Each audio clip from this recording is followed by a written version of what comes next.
मैं आज कराने जा रहा हूँ इंडिया का मैप आप लोगों को। और जिस तरीके से मैं आपको कराने जा रहा हूँ, मुझे जैसे मैंने यहाँ पर दावा किया है कि आप उसे नए तरीके से याद रख पाएंगे, तो आपको बहुत ज़्यादा मज़ा आने वाला है कि जो मैं इंडिया का मैप आज जिस तरीके से जो टेक्निकल टीम ने मिलकर तैयार किया है वो एनिमेटिक है और आप लोगों को बहुत मज़ा आएगा।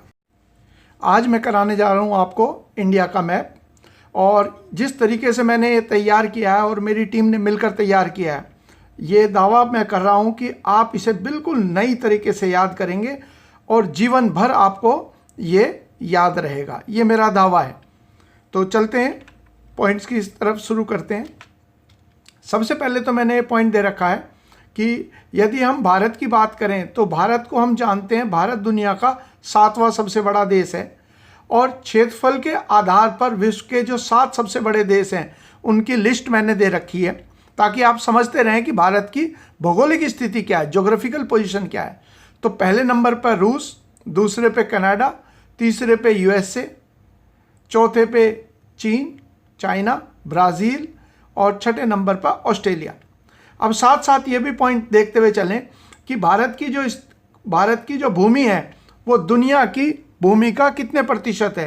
केवल 2.4%, यानी कि 5.4% जो है वो हिस्सेदारी है भारत की ज़मीन की विश्व की कुल ज़मीन के अंदर। अगला पॉइंट जो दे रखा है वो दे रखा है कि यदि हम जनसंख्या के आधार पर करें, ऊपर तो हमने पढ़ा है किस आधार पर? क्षेत्रफल। जो ऊपर की तरफ आपने पढ़ा ये तो क्षेत्रफल के आधार पर पढ़ा है। अब देख रहे हैं जनसंख्या के आधार पर वर्ल्ड के जो 2 सबसे बड़े देश हैं। मैंने 2 इसीलिए दिए हैं क्योंकि भारत की स्थिति जो है वो दूसरे स्थान की है, तो भारत जो है यहाँ पर पोजीशन बना रहा है। इस वजह से मैंने यहाँ पर पॉइंट जो है इंडिया की वजह से केवल 2 का ही दे दिया, ज़्यादा की देने की आवश्यकता नहीं थी। और इसमें यहाँ पर दुर्भाग्य ये है हमारा कि भारत की जनसंख्या का जो हिस्सेदारी है विश्व जनसंख्या में वो कितनी है? वो है 17.5%। तो यहाँ पर आप देख पा रहे हैं कि एक तरीके का बैलेंस नहीं बन रहा। अगर इन दोनों की आप तुलना करें, किनकी? अगर हम कहें कि ज़मीन जो है भारत की वो कितने प्रतिशत है विश्व की? 2.4%। लेकिन अगर पॉपुलेशन की बात करें तो कितनी परसेंटेज है? 17.5%। ये जो परसेंटेज वाला पॉइंट है जो मैंने आपको बताया कि 17.5% है, ये क्वेश्चन आया हुआ है यूपी पीसीएस के अंदर, तो इसको भी आप लोग ध्यान रखिए कितनी परसेंटेज है। अब आप मैप के ऊपर मैं आपको दिखा देता हूँ। ये हमारी मातृभूमि है जो मैंने यहाँ पर दिखाया हुआ है।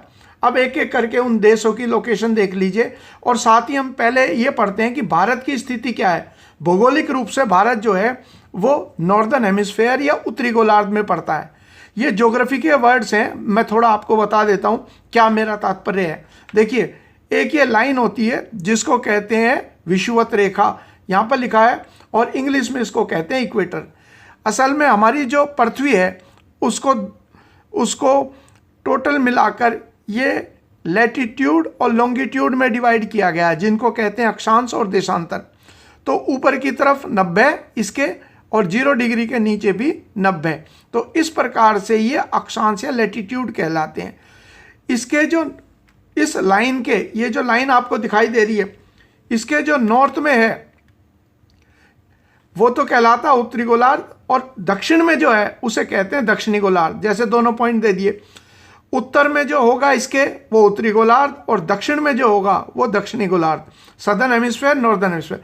अब इंडिया की पोजीशन आप यहाँ पर देख पा रहे हैं। इंडिया की पोजीशन क्या है? नॉर्दर्न हेमिस्फेयर में, इसीलिए भारत जो है उत्तरी गोलार्ध में स्थित है।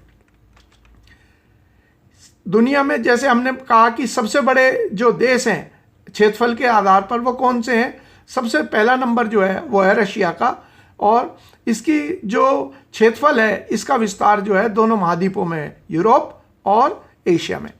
इसके बाद दूसरा नंबर जो आता है वह आता है कनाडा का, जैसे आप देख पा रहे हैं इधर की तरफ। तीसरा नंबर जो है वो आता है यूएसए का, यहाँ पर यूएसए। और चौथा नंबर जो आता है वो आता है चाइना का। कुछ जगह पर चीन को तीसरे स्थान पर दे रखा है और अमेरिका को या यूएसए को चौथे पे। उस चीज़ में नहीं जाते, लेकिन संभवतः अधिकांश ने जो है ये दे रखा है कि तीसरे नंबर पर यूएसए ही है।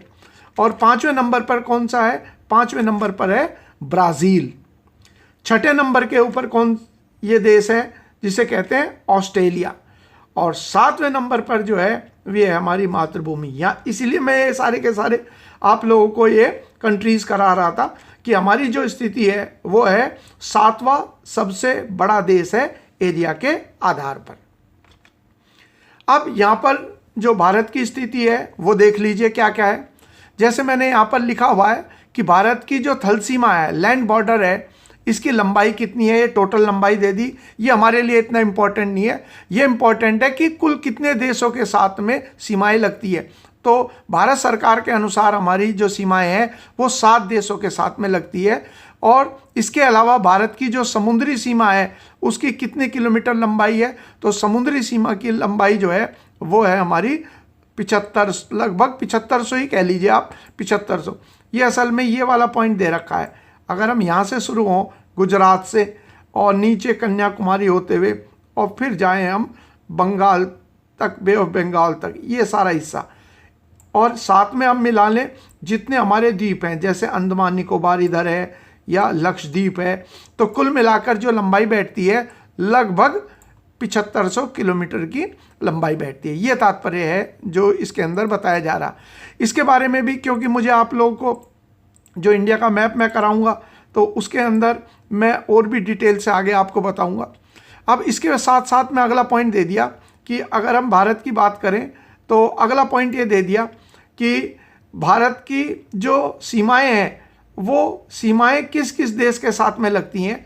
तो ये पॉइंट दे रखा है इसके अंदर, ये आप लोगों को देखते हुए चलना है कि किस किस के साथ में हमारी सीमाएं लगती हैं। तो यदि हम यहाँ पर देखेंगे तो हम ये देखेंगे कि सबसे लंबी जो सीमा है हमारी वो किसके साथ में है? वो है बांग्लादेश के साथ। अभी मैं सारे देश आपको दिखाऊंगा एक एक करके। दूसरे नंबर पर जो है वो सीमा हमारी लंबाई है चीन के साथ। ये क्वेश्चन जो है बांग्लादेश वाला, ये यूपीएससी के एग्जाम में 2 बार पूछा जा चुका है कि सबसे लंबी सीमा जो है वो भारत की किस देश के साथ लगती है। हमें आश्चर्य होता है क्योंकि नॉर्मली हमें ऐसा लगता है कि जैसे चाइना है इधर की तरफ, अभी मैं दिखाऊंगा, तो नक्शे पे तो वो बहुत बड़ा दिखाई देता है, लेकिन रियलिटी में जब हम मेजरमेंट करते हैं तो बांग्लादेश के साथ। और सबसे छोटी सीमा हमारी किस देश के साथ में लगती है? ये पॉइंट दे रखा है सबसे नीचे, अफगानिस्तान के साथ। कहाँ पर? वो भी अभी हम चर्चा करते हुए चलेंगे। एग्ज़ाम में जैसे एसएससी के एग्ज़ाम है उसके अंदर ये क्वेश्चन आ गया कि जैसे नेपाल जो ये दे रखा है, म्यांमार, भूटान और ऊपर की तरफ और एक देश और दे दिया फॉर एग्जांपल पाकिस्तान, और ये पूछा बताइए सबसे कम सीमा जो है इन चारों देशों में से किसके साथ लगती है। तो मेरे ख्याल से आप लोगों को ये करना चाहिए कि जो देशों की सीमाओं का क्रम है, सीक्वेंस है, उस सीक्वेंस को आप लोग याद कर लीजिए। उससे क्या होगा कि अगर इस तरीके का कोई क्वेश्चन आएगा तो आप उसे बेहतर रूप से आंसर दे पाएंगे। तो इसलिए मेरे ख्याल से तो आप सारे के सारे पॉइंट जो है ना, इनको आप एक एक करके याद करते हुए चलिए। सीक्वेंस याद होने पर लंबाई करने की ज़रूरत नहीं है, लंबाई आप याद रखिए केवल 2-1 की, किस किस के साथ में हमारी सीमाएं देश की लगती हैं। तो जैसे ऊपर की तरफ तो ये चाइना है जिसके साथ आए दिन हमारी जो झगड़ा है वो होता रहता है, क्योंकि चीन की जो नीति है वो इस प्रकार की है कि वो 14 देशों के साथ इसकी सीमाएं लगती हैं, 14 कंट्रीज़ के साथ, और 14 के 14 देशों के साथ इसका झगड़ा है। इसके अलावा हमारी सीमा जो है म्यांमार के साथ लगती है, जो हमारे ये 4 राज्य हैं इधर की तरफ, जिनके बारे में मैं बताऊंगा अभी आपको कि दिल्ली पुलिस में पूछ लिया किस किस राज्य की सीमाएं म्यांमार के साथ लगती है। तो इसलिए नक्शे के ऊपर ध्यान रखना आप लोगों के लिए बहुत ज़रूरी है। अगला आ गया बांग्लादेश। बांग्लादेश के साथ में जैसे हमने अभी यहाँ पे पढ़ा था, बांग्लादेश के साथ हमारी सबसे लंबी सीमा है 4000 किलोमीटर की। इसके अलावा अन्य देश दे दिया नेपाल। नेपाल के साथ में हमारी जो सीमा है वो किन किन राज्यों की लगती है वो हम करते हुए चलेंगे जब इंडिया का मैप मैं आपको डिटेल से कराऊंगा। इसके अलावा भूटान है, ये भूटान के साथ तो हमारे मैत्रीपूर्ण संबंध है, और भूटान और नेपाल इन दोनों के संबंध में क्या है कि इनकी जो सुरक्षा की जिम्मेदारी है वो भारतीय सेना की है। इसीलिए अभी आपने पढ़ा होगा कि नेपाल के जो आर्मी के जनरल थे, जब वो भारत आए तो उन्हें भारत के मानद जनरल का, यानी कि honorary general of Indian army की भी उपाधि प्रदान की गई राष्ट्रपति रामनाथ कोविंद जी के द्वारा। और भूटान के साथ तो डोकलाम का विवाद हुआ था चीन के साथ, तो चीन ने जब डोकलाम के अंदर घुसपैठ करने की कोशिश करी तो भारत ने भूटान के पक्ष में आकर चीन को पीछे हटने के लिए मजबूर किया। इसके अलावा पाकिस्तान इधर की तरफ हमारी सीमा है, और एक इधर की तरफ है अफ़गानिस्तान। तो हमारे पश्चिम में दो देश हैं जिनके साथ बॉर्डर लगते हैं। और ऊपर की तरफ अगर आप देखेंगे ध्यान से तो आप पाएंगे कि जैसे हमने कहा था कि अफ़गानिस्तान, यहाँ पर अफ़गानिस्तान की बात आई थी, तो अफ़गानिस्तान के साथ ये बॉर्डर जो है यहाँ पर लगता है।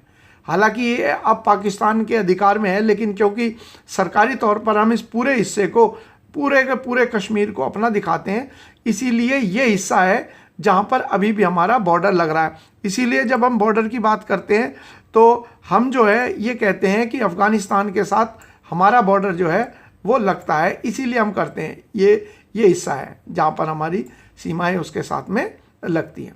इसके अलावा अन्य जो एक और देश बचा है वो है श्रीलंका, जो दक्षिण के अंदर। तो इस तरीके से जो भारत सरकार का कहना है कि कितने देशों के साथ में हमारी सीमाएं लगती हैं, तो उसके अंतर्गत ये देश आ जाते हैं। अब आप लोगों को क्या ध्यान रखना चाहिए, ये ध्यान रखना चाहिए कि किन किन राज्यों की सीमाएं, आप पढ़ेंगे अभी, किन किन राज्यों की सीमाएं जो हैं वो हमारे विदेशी या इन दूसरे देशों के साथ लगती है। अब मैं आपको इंडिया का मैप दिखा देता हूँ।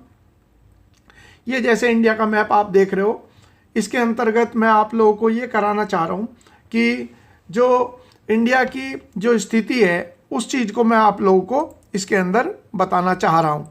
अब यहाँ पर आप देखिए कि कई सारे पॉइंट मैंने पहले ही आपको दिखा रखे हैं कि उदाहरण के तौर पर जो ये हिस्सा है हमारा इधर का, पश्चिम का, वेस्ट का, यहाँ पर तो है अरेबियन सी, इसे अरब सागर कहते हैं, और इधर की तरफ जो है ये है बे ऑफ बंगाल। अभी और भी साफ दिखाई देगा आपको जब मैप में इसके अंदर अलग अलग मैं अपने स्टेट्स को दिखाता हुआ चलूँगा। सबसे पहले जो आता है वो आता है ऊपर की तरफ, ये आता है हमारा जम्मू कश्मीर और लद्दाख। जैसे आप ऊपर देख पा रहे हैं, तो जम्मू कश्मीर और जो लद्दाख है ये 2019 से पहले ये पूरा जम्मू कश्मीर होता था, लेकिन अब 2019 के बाद इसको दो हिस्सों में डिवाइड कर दिया। जो ये हिस्सा है ये जम्मू कश्मीर है और ये हिस्सा जो है वो लद्दाख कहलाता है। इसके अलावा अन्य राज्य जो है वो आ गया हिमाचल प्रदेश। तो ये क्वेश्चन भी देख लीजिए, हिमाचल प्रदेश की सीमाएं जो हैं वो जम्मू कश्मीर के साथ में लगती हैं। फिर आ गया अगला जो देवभूमि है उत्तराखंड के नाम से जानी जाती है।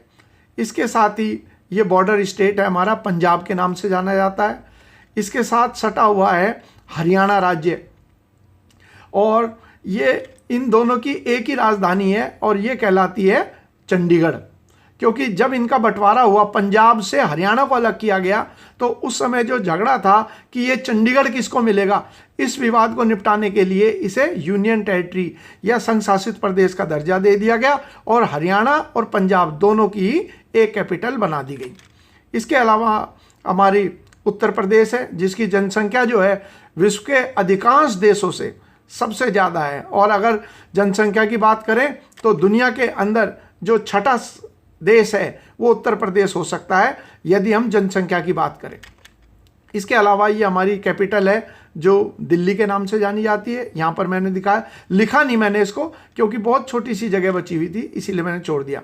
और ये हमारी ऐतिहासिक भूमि जो बिहार के नाम से जाने जाती हैं। फिर आ गया इधर की तरफ पश्चिम बंगाल स्टेट, देखते हुए चलें और बड़े इंटरेस्टिंग तरीके से आपको दिखाई दे रहा होगा। ये हो गया हमारा सिक्किम, जो 1975 के अंदर भारत में खुद अपनी मर्जी से शामिल होने वाला राज्य बना, क्योंकि 1975 से पहले ये भारत से बाहर था, लेकिन 1975 में इन्होंने भारत में शामिल होने का निर्णय लिया। और एक अरुणाचल प्रदेश जिसकी सीमाएं लगती हैं चीन के साथ में। आगे मैं डिटेल से कराऊंगा, आज इतनी लंबी वीडियो नहीं करेंगे हम। इसके बाद आ गया अगला स्टेट, ये कहलाता है नागालैंड। अब देखिए अरुणाचल प्रदेश और नागालैंड दोनों की सीमाएं, यहाँ पर कौन सा देश बताया था मैंने, इधर आपने देखा था म्यांमार। अभी देखेंगे एक एक करके। इस नागालैंड के बाद आ गया मणिपुर, मणिपुर के बाद आ गया मिजोरम। मणिपुर तो आप जानते हो, मैरी कॉम जो भारतीय महिला बॉक्सर है और जो पहली महिला खिलाड़ी है जो राज्यसभा की मेंबर बनी है, मनोनीत हुई है, जिनको प्रेसिडेंट ने नॉमिनेट किया है, वो भी मणिपुर से है। और दक्षिण के अंदर आ गया ये मिजोरम। इसके अलावा ये राज्य आ गया त्रिपुरा। त्रिपुरा के बारे में यदि आप देखेंगे तो आप पाएंगे कि त्रिपुरा जो है, देखिए यहाँ से मैं हटा दिया फिलहाल, ये क्वेश्चन आया डीपी कांस्टेबल में भी आया और ये यूपीएससी में भी आया। ये 3 तरफ बांग्लादेश से घिरा हुआ है, यहाँ भी, ये हिस्सा भी और इधर की तरफ से भी। तो इसीलिए इसका क्वेश्चन आया कि कौन सा ऐसा राज्य है भारत का जो 3 तरफ बांग्लादेश से घिरा हुआ है।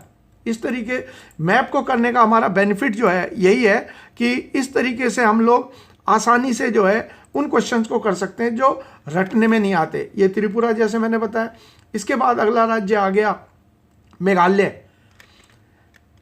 मेघालय को भी मैंने नहीं लिखा हुआ क्योंकि जगह नहीं थी। इसके बाद है असम। असम की सीमाएं जो हैं देखिए आप कितने राज्यों के साथ में लगती हैं। जितने भी पूर्वोत्तर के राज्य हैं, अरुणाचल प्रदेश, नागालैंड, मणिपुर, मिजोरम, त्रिपुरा और यहाँ पर मेघालय। और 2000 के अंदर उत्तर प्रदेश जो है, उत्तर प्रदेश से अलग होकर उत्तराखंड बना। तब से लेकर सबसे ज़्यादा राज्यों की सीमाएं वाला राज्य बन गया उत्तर प्रदेश। और उससे पहले असम था जिसकी सीमाएं सबसे ज़्यादा राज्यों के साथ लगती थी। अगला राज्य हो गया झारखंड। और झारखंड का निर्माण किससे हुआ? बिहार से। 2000 के अंदर ही उत्तर प्रदेश से उत्तराखंड बना और बिहार में से दक्षिण के हिस्से को अलग करके झारखंड बनाया गया। अगला आ गया छत्तीसगढ़। और छत्तीसगढ़ का निर्माण किससे हुआ? छत्तीसगढ़ जो है वो भी मध्य प्रदेश से कुछ हिस्सों को निकालकर छत्तीसगढ़ बनाया गया। तो यूपी से उत्तराखंड, बिहार से झारखंड और एमपी से छत्तीसगढ़। इसके अलावा हमारा ऐतिहासिक राज्य है या ऐतिहासिक भूमि है, वीरों की भूमि, राजस्थान। इसके अलावा गुजरात। गुजरात तो हमारा जो मेन सेंटर है बिजनेस का वो गुजरात है। जिनको वर्तमान में रोज सुनते हैं अंबानी, अदानी, ये कहाँ से हैं? गुजराती हैं सारे के सारे। इसके अलावा महाराष्ट्र और ये है दमन दीव और दादर नागर हवेली, जिसको अब, पहले तो दमन दीव और दादर नागर हवेली अलग अलग थी लेकिन अब ये दोनों की दोनों एक ही हो गई हैं। फिर अगला पॉइंट आ गया हमारा, ये आ गया गोवा। यहाँ पर देखिए ये आया गोवा जो है ये तो पर्यटन के लिए ही प्रसिद्ध है। इसके अलावा आ गया कर्नाटक। कर्नाटक जो है कॉफ़ी उत्पादन के लिए भारत में काफ़ी ज़्यादा महत्वपूर्ण है। और इसके अलावा बेंगलोर जो इसकी दक्षिण के अंदर स्थित एक शहर है, ये तो भाई आईटी हब या फिर इसे कहते हैं IT capital of India and Asia. इसके अलावा केरल दक्षिण के अंदर, जिसे कहते हैं गॉड्स ओन कंट्री या भगवान का अपना देश कहा जाता है। इधर आ गया तमिलनाडु। तमिलनाडु का संदर्भ तो चोल राज्य था, जो भारत का एक महत्वपूर्ण वंश था चोल, वो तमिलनाडु में ही आधारित था। और तमिलनाडु के पास ही स्थित है ये हमारे संघ शासित प्रदेश, केंद्र शासित प्रदेश पुदुचेरी।